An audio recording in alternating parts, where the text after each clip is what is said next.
There are many different ways of taking notes in school or at university.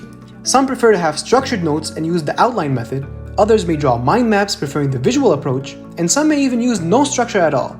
However, there is one note-taking technique that is more efficient than all the others and has proven to make it a lot easier to review notes when preparing for an exam.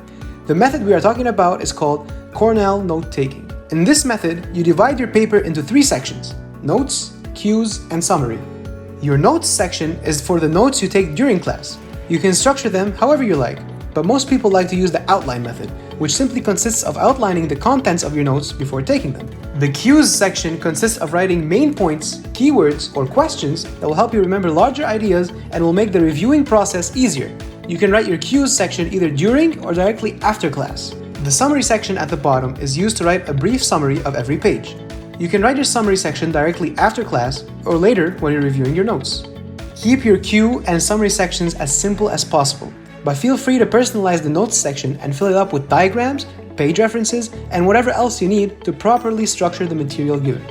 Now, we all know you can easily use your laptop to take notes, even if you're using the Cornell method. But should you? The short answer is no.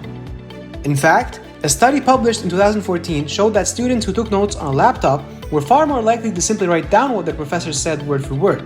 This actually impaired their learning because their brains were processing the information shallowly, instead of taking in larger concepts and condensing them into notes.